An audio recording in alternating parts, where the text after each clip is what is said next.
Dobroveče, poštovani gledaoci. Gost večerašnjeg biznis ekskluziva je dr. Maršal Goldsmit, najuticajniji mislilac na svijetu u oblasti liderstva. Autor je ili editor 32 knjige, uključujući i bestseller Ono što vas je dovelo ovdje, neće vas odvesti tamo, koja je prevedena na naš jezik i promovisana u sklopu posjete dr. Goldsmita. Dr. Goldsmit je dobitnik mnogih nagrada i priznanja, a radio je sa direktorima najvećih kompanija svijeta i njihovim menadžment timovima. Crnogorski i regionalni direktori i menadžeri i oni koji to žele da postanu imali su prilike da ga slušaju na cjelodnevnom seminaru. Mr. Marshall, the seminar has just been completed. What are your impressions? Are you satisfied with the interaction and the questions? And can you tell me how the audience, that includes directors and managers of Montenegrin and regional companies, reacted to your exercises today? Oh, it's very positive. The group was very lively. My class is very interactive, so it's not like an all-day lecture. They actually do all kinds of activities, talk to each other, practice coaching, and it was great. We had simultaneous translations, and they had a young woman help me with the translation when I did it myself. She was wonderful. So we had a great time. It was a lot of fun, and my part is very lively. The class is fun. People laughed a lot, and there was a lot of interaction and dialogue. Let's explain to our viewers why successful people must have coaches. And could you explain us the term of coaching? It's interesting. My job as a coach is that I only work with successful people. And my job is helping successful leaders achieve positive long-term change in behavior for themselves, their people, and their teams. So I'm not an part of the business. I'm an expert on the leadership behavior part. Why do people have coaches? Well, in my coaching, I either coach the CEO or the could-be CEO of huge companies. Why? Sometimes the board asks me to coach the CEO. Sometimes the CEO asks me to coach himself or herself because they want to be a good role model. And then sometimes I'm asked by the CEO or the board to coach a future CEO who is really good, needs to make just a little changes in behavior to move to that next level. So those are the various reasons that I do my job. It is very interesting how and why you started doing this job. Could you share that with our viewers, and if you could mention some most significant details from your career that you like to remember? Well, two ways I got into this work. First, I met a very famous man, Dr. Paul Hersey, who was a teacher of executive education. And he got double booked, two places in the same day. He called me, he said, "Can you do what I do?" I said, "I don't know." He said, "I need help. Can you do this?" I said, "I don't know." He said, "I'll pay you $1,000 for one day." That was 36 years ago. I was 28 years old. $1,000 for one day to a kid 36 years ago was a lot of money. What did I say? Sign me up. I did a program for the Metropolitan Life Insurance Company, very conservative people. They were very angry when I showed up because they expected him. Yet I got ranked first place of all his 2 weeks' worth of teachers. So they were happy. He called up expecting them to be mad, and they said, "Well, we were very angry, but this guy came in first, send him back." He calls me up, he said, "Do you want to do this again?" I said, "Yes." That's how I got into the speaking part of my business. Coaching, I also got into by accident. I met the CEO of a big company. We were talking. He said, "I have this young man working for us. Young, smart, dedicated, hardworking jerk." He said, "It would be worth a fortune to me if this guy would change his behavior." So again, I hear the term fortune. I said, "I like fortunes. Perhaps I could help him." He said, "I doubt it." I said, "Maybe I could help him." He said, "I don't think so." Then I came up with an idea. I said, "I will work with him for a year. If he gets better, pay me. Does not get better, free." He said, "Sold." All of my work in coaching is on a pay-for-results basis. I don't get paid if my clients don't get better. Better is not judged by me or them, it's judged by everyone around them. There's always a way you can test if someone believes what they're saying. One question. You know what the question is? Do you want to bet on it? If they say, "I believe it, but I don't want to bet," you know what you learned? They don't believe it. They say, "Here's the money," they believe it. Simple test. I always bet on what I do. Can we mention some most significant details, maybe some companies and CEO? Of course. I mean, I can talk about the people I've worked with over the years. Some of the people I'm working with now are, one is Dr. Jim Kim, a wonderful man. Dr. Jim Kim is the new president of the World Bank. is really dedicated to saving the world. Dr. Raj Shah, the head of the United States International Agency for International Development, I'm his coach. Dr. John Noseworthy, the head of the Mayo Clinic. Mark Tursick, head of the Nature Conservancy. Over the years, I worked with Alan Mulally. Alan is the CEO of Ford, who is in the paper for being the next potential CEO of Microsoft. Ian Reed is the CEO of Pfizer. JP Garnier was the CEO of Glaxo. So I've worked with a lot of important people in very different industries. And the people I work with, this is not a secret. Yeah, we know. But how it looked like? Can we explain? How do I coach people? Yes. That's very simple. How? Let's imagine that you're the person I'm coaching. Okay. To start with, there's no arguing in my coaching. Everything is either required or optional. If it's required, there's no use arguing. Because if you don't want to do it, I just don't work with you. Everything else is optional. You do it if you feel like it. So the required part is you have to get confidential feedback from everyone around you. You have to pick important behavior to improve. You and your boss, if you're not the CEO, have to agree these are the right behaviors and the right people. You follow up on a regular basis. You say, I've got this feedback, here's what I feel good about, here's what I want to change. And then you follow up with me on a regular basis. And then we actually measure, do you get better at the appropriate behavior as judged by the appropriate people over time? And if you do that, and the company says it's worthwhile, I get paid. That's great. Yeah, so that's what I do. You mentioned feedback, but could you explain us the concept of feed forward and its advantages in relation to feedback? Yes, now feedback is fine to help us figure out where we are. Feed forward helps us move to the future. In feed forward, I did feed forward with a group today. They loved it. To set up feed forward, I say we're now going to participate in an exercise called feed forward. You're in two roles. Role number one, learn as much as I can. So I say, are there smart people in the room? Oh, yes. Would you like to learn from these smart people? Yes. Two, help as much as I can. Then I say, are there nice people in the room? Yes. Would you like to help these nice people? Yes. So you're learning, which is good, or you're helping, which is good. In feed forward, everybody picks something to improve, and whatever they pick has to come from their heart. I don't make people try to change things. I help people change what they think is important. Then each person says, my name is, I want to get better at. And the idea is no feedback about the past, only ideas for the future. We spend too much time talking about the past anyway. So no talking about the past. And then two, you can't judge ideas. When people give you ideas, you can't say bad idea, good idea. You say thank you. Now I'm a Buddhist. This is a Buddhist exercise. Buddha said, only do what I teach if it works for you. Doesn't work for you? Don't do it. In feed forward, we ask for ideas. We treat the idea like a gift. If people give us a gift, should we say, stinky gift, bad gift, I do not like your gift? No. What do you say? Thank you. If you want to use the gift, use it. You don't want to use the gift, put it in the closet. And if you have the gift, repackage it and give it to your mother-in-law. Who cares? You just say thank you. So people say, my name is, I want to get better at, they get ideas, they give the other people ideas, they run around the room, and they talk to as many people as they can. But someone has to make the decision, is the idea bad or good? No, you don't say the idea is bad or good, you just say thank you. In your own mind, you can do that, but you don't say it to the other person. Why? Let's take the people I coach. Look who these people are. There's no arguing. If I let those people argue with me, what % of my life would be spent in an argument? And the people I coach, are they used to losing arguments? How about winning arguments? They like winning them. We don't argue at all. The cost to my clients of hiring me is their time. I mean, one of my new clients is Ian Reed, the CEO of Pfizer. It's a $200 billion company. What's his time worth? He doesn't need me to waste his time. I'm not there to waste time. I'm there to get results in the least amount of time. So in my coaching, there's no debating, there's no arguing. You either want to do it or you don't. The required stuff you have to do, everything else, do it if you want, don't if you don't. I teach people to learn to listen and say thank you without having to judge what everyone says and prove they're wrong. It's a great discipline.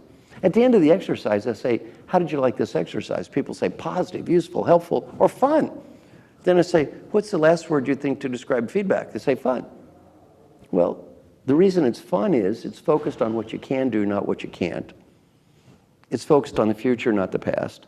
And there's no judging or critiquing, so people feel free to say what they want. Do you think that the job and your coaching and everything that we talk about should be fun or funnier than it's Fun now? for me.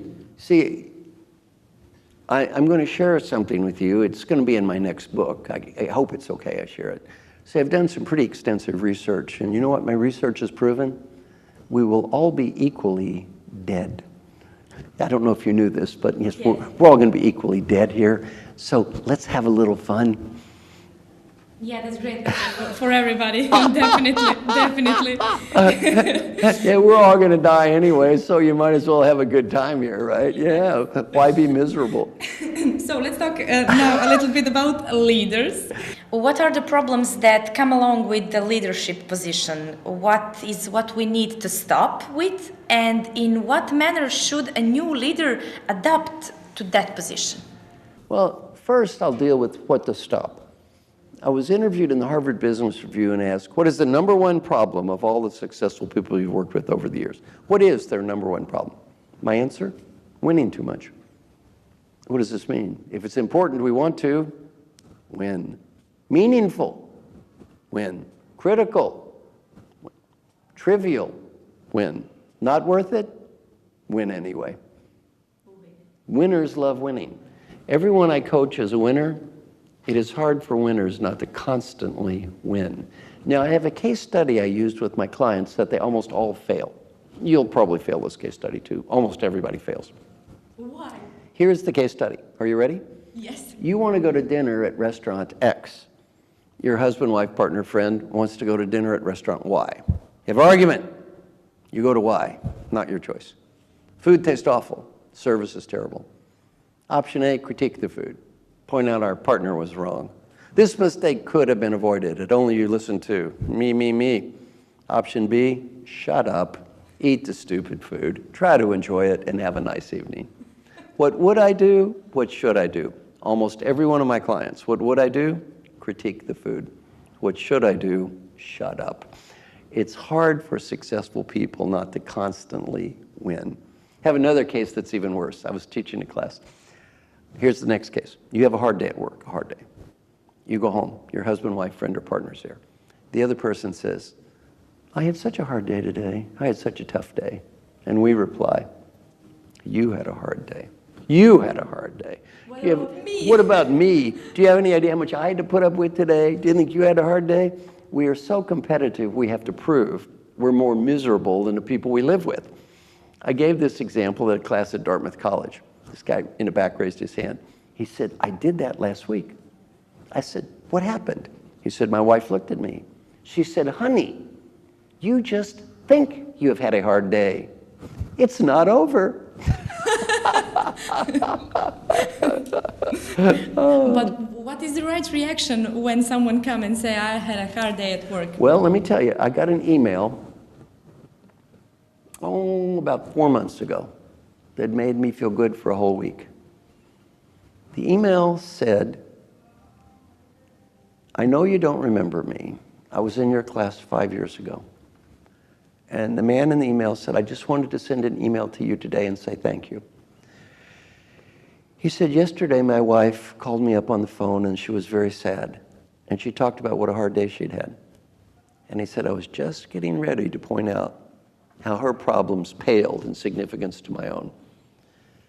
He said, for some reason, I remembered what you said 5 years ago. He said, I just listened to my wife and I said, I love you and thank you for all the sacrifices you've made for our family. He said, I spent $25, I bought flowers. I went home, I gave my wife the flowers and I said, I love you, thank you for being a great wife. He said, that was the best $25 I've ever spent. Thank you. That's a great story. Yeah, what's the right answer? Before you win the battle, ask a question. What am I winning? What am I winning? Let's talk a little bit about Montenegro. We have a common situation that the Montenegrins have leading positions outside Montenegro, and within the borders of our country, people who are on leading positions are imported. Should a leader be created in the country and in the domestic company, or should we resolve that by bringing someone with experience from another country? That's not a right answer to that. To the degree you can develop people in a country, you should. On the other hand, if you don't have someone, you don't have someone. You can also ask a different question. What about the people in the country who you do develop, who do a great job of providing leadership here? Then should they be able to go up somewhere else? And the answer is, of course. So they could leave here and go to another country and lead a bigger operation. One of the pluses and minuses you have here is it's a small country. I mean, the plus is it's easier to be a big frog in a small pond. The minus is you're a big frog in a small pond. So you can't have it both ways. The advantage is a lot of opportunities, a lot of chance to be somebody. The disadvantage is it's not so big. So you can't live in a small country and a big country at the same time. There are kind of some inherent pluses and minuses of living in a small country, which I'm sure you know better than I do. Yeah, yeah, definitely. But what do you think? Is better to live in a small or in a big country? Neither good nor bad, just different. And also depends on the country. I mean, there's some small countries that are hellholes that nobody would want to live in, and there's some small countries that are beautiful. The richest countries in the world are small countries. If you look at Liechtenstein, or if you look at Monaco, places like that, they're really nice. They're small. They're nice. There are other small countries that are terrible, though. Let's talk about education a little bit. In your opinion, what are the deficiencies of formal education and how should we compensate those deficiencies? I think that there is similar deficiencies in every country in formal education. Yeah, what I teach is more like trade school than graduate school. What I teach is not really taught very much in formal education. Mine is very practical. It's how do you lead people? And most of the time, it's not really taught to students very much. And even if it is taught, unless they're in some sort of leadership role, it's sort of abstract or theoretical. It's not too practical. When you deal with people on a day-to-day basis, it's much more real and practical. So I think there's so much you can learn in school. In my own life, I mean, if you look at my books, very little of what I write about I learned in school. I learned mostly through coaching CEOs. I didn't learn it in school. So there's good things you can learn in school, good background and experience. On the other hand, day-to-day practical leadership stuff, you're not going to learn too much of that in school. You have to learn that just through doing it.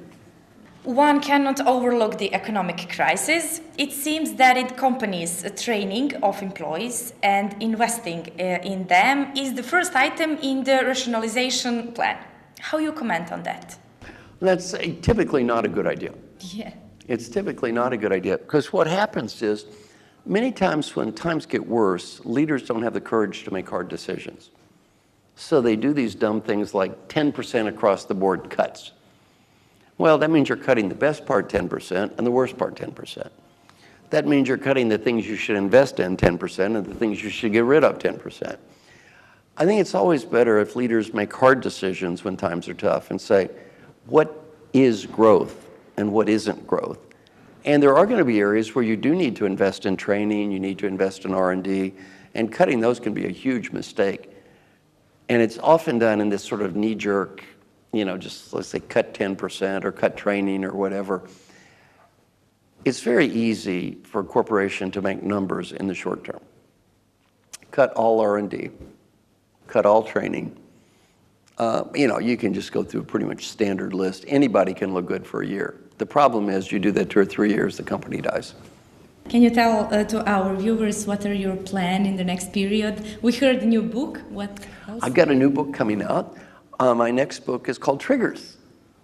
It's about behavioral triggers. It's going to be published by Crown Publishing. I had a wonderful advance.